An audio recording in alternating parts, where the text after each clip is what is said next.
Hi guys, it's me. Today we're going to talk about a video that went viral about Sandra Bland. If you haven't seen the video, I'll put the link in the description. You see that the officer stops her and he asks for her to turn off her cigarette. She says no, what does that have to do with anything? And as it goes, they pull her out, she gets arrested, they take her to the blind spot of the vehicle, and that's when the officer proceeds to taser her and then say that, oh, he was attacked. It was unnecessary for him to do what he did. Her mugshot was different compared to everybody else. Her hair, even though she had long hair, based on how the mugshot was done, it's facing behind her. So it kind of leads you to believe that she's actually laying down on the floor, as most of the allegations are, that she's laying on the floor when they took the picture of her. So, like if you're standing straight, your hair will fall forward. In her case, she's laying back, so the hair is laying back. So she's laying down, there's a weird shadow, and the lighting is hitting her on the left hand side instead of hitting her, square down. So she's wearing already like she's been processed, like she's in jail.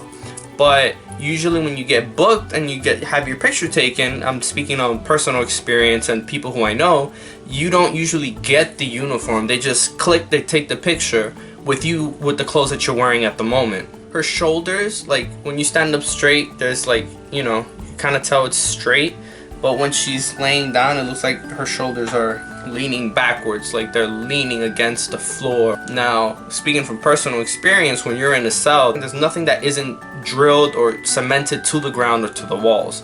So that whole trash bag kind of thing for me, it doesn't click, because if you're in jail or you're in a cell, there's nothing there for you to harm yourself or to harm others. That's the purpose of it. They keep everything stuck and connected to the walls and the floor, so it won't be used as a weapon. Another thing that they say is that Sandra hung herself from the partition in the shower cubicle that's 5 feet. She's almost 6 foot tall, so really you have to have some sort of space or some way to not defend yourself. Like, the partition is lower than you, your automatic reaction is going to be like you're going to stand up. It's kind of like when you hold your breath underwater, like your body's immediate reaction is to breathe.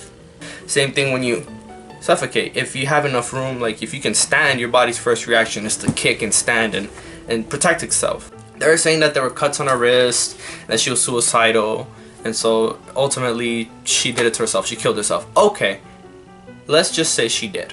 There's necessary steps to take when somebody is suicidal.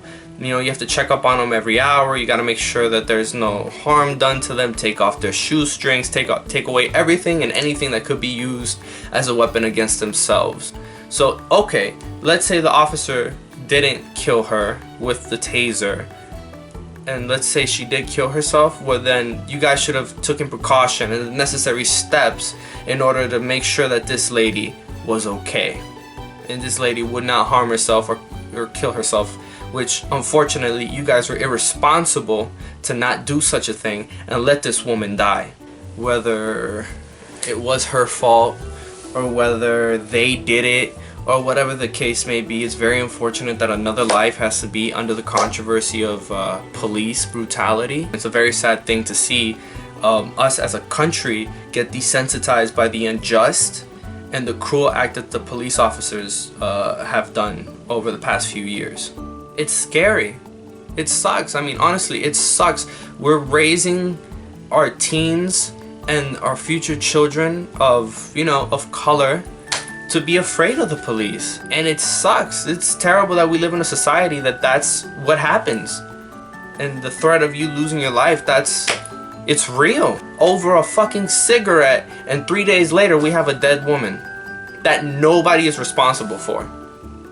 Again, those are my thoughts, guys. I wish you guys the best, and I will speak to you again next time. Hopefully my next video will be something happy, something positive. Don't argue with the police. You saw what happened to her. She argued and then she ended up dead over a cigarette. So be safe, guys.